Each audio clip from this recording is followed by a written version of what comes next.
तो good evening friends. अभी हम ड्राइंग रीडिंग का कोर्स पे बात कर रहे हैं, क्योंकि अभी जो लोगों की डिमांड आई थी कि ड्राइंग पढ़ना बताओ, इसके ऊपर हम काम कर रहे हैं। तो इसके अंदर अभी हम कोर्स कंटेंट में हम समझेंगे क्या क्या चीज हमारे सामने आने वाली है, जिसको हमें अंडरस्टैंड करना जरूरी है। किसको नहीं खेलना, जो हमें समझना जरूरी है। तो हम एक एक करके इन पे जाएंगे और समझेंगे क्या क्या चीज है इसमें।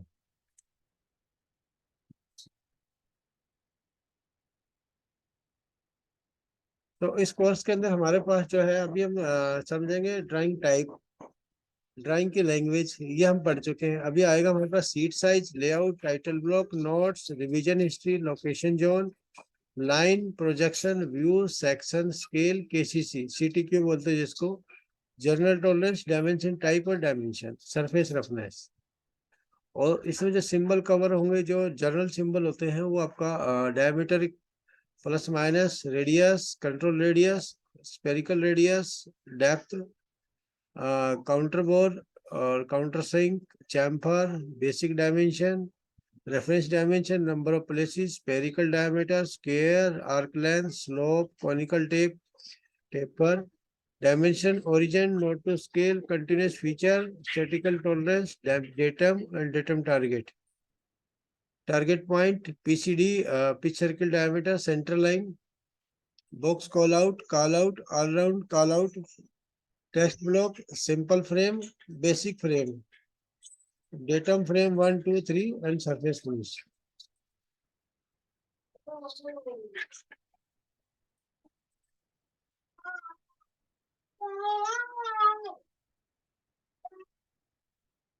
जो जीडीएनटी के स्टैंडर्ड जो 14 पैरामीटर्स होते हैं, वो कौन से होते हैं, उस पर एक बार ओवरव्यू कर लेते हैं, फिर बाकी डिटेल्स जीडीएनटी के चैप्टर आएगा उसमें समझाएंगे। बट मैं ओवरव्यू बता देता हूँ। स्टैंडर्ड 14 हमारे सिंबल्स होते हैं, जो हमारे अलग अलग कैटेगरी में डिफाइन होते हैं। तो पहली कैटेगरी आती है form type, location, orientation, profile and runout.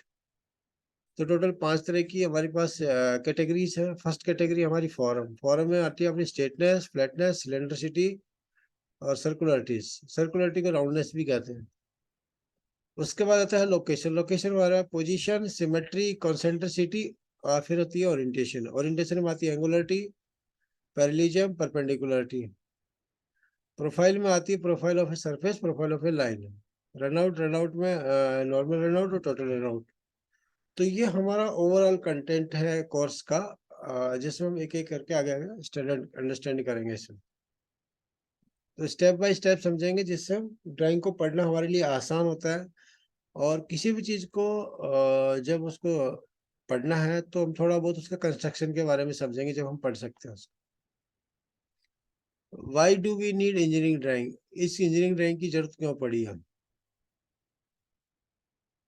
Engineering drawing का उपयोग, इंजीनियरिंग ड्राइंग का उपयोग किसके लिए किया जाता है।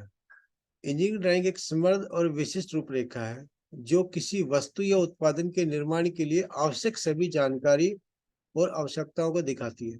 यह केवल एक चित्र से अधिक है, यह एक चित्र में भाषा है जो विचारों और सूचनाओं का संचार करती है। ये इसकी डेफिनेशन है। इंजीनियरिंग ड्राइंग का उपयोग डिजाइन की जो अपने आइडियाज है, विचार है, और टेक्निकल जानकारी जो इंजीनियरों और अन्य पेशेवरों को डिजाइन प्रक्रिया के दौरान संचार करने के लिए किया जाता है।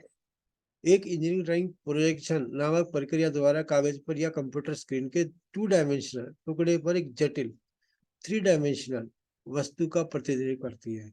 मतलब 2D भी होती है और 3D भी होती है। तो यहाँ पे हम एक ओवरव्यू समझ रहे हैं, यहाँ पे समझ में आता है किसी एक ड्राइंग है एक कप की।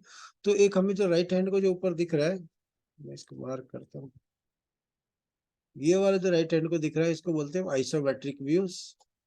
और फिर एक जो ये इजी वे में अंडरस्टैंड करने के लिए हमने एक एग्जांपल लिया है, जिसको हम समझ सकते हैं कि हम एक कोई चीज को देखते हैं, तो उसको डिफरेंट डिफरेंट से एंगल देखने से हमें क्या क्या चीज नजर आती है।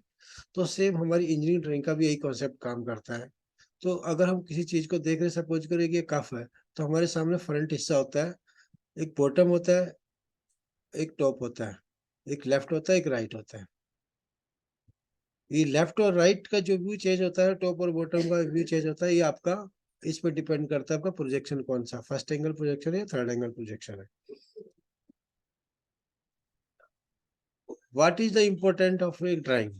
Drawing are important because they are used to communicate the technical detail of a project in a common format. The drawing also becomes the foundation of the future projects and cost saving for customers.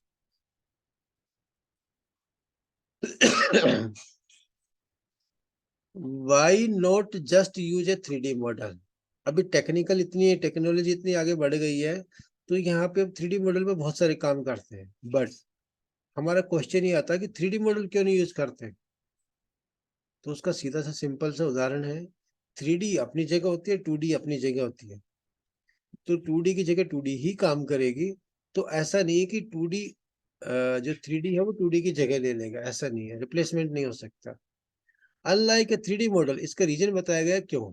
Unlike A 3D model, an engineering drawing offers a lot more specific information and requirement, including क्या क्या होता है 3D के अंदर, dimensional, geometric, tolerance and metal type, finish और hardware. 3D model अच्छे होते हैं और आमतौर पर विशेषकर आजकल ड्राइंग के साथ सहयोग में उपयोग किए जाते हैं। वे वांछित वस्तु का एक अच्छा विजुअल प्रतिनिधित्व करते हैं, लेकिन इसमें ये सभी जानकारी नहीं होती है जो इसे बनाने में मदद करती है। वो इंफॉर्मेशन नहीं होती है, लाइक हमें कोई डायमेंशन कितनी है, टॉलरेंस कितनी है, सीडी कितनी दी हुई है। तो एक 3D व्यू ये समझ में आता है और 2D ये है। इस 3D को देख के हम विजुअलाइज जरूर कर सकते हैं कि पार्ट कैसा दिखेगा, बट ये बनाने के टाइम पे हमें डायमेंशन जो चाहिए वो डायमेंशन हमारी नहीं मिलती इसको। तो 2D अपनी जगह है, 3D अपनी जगह है।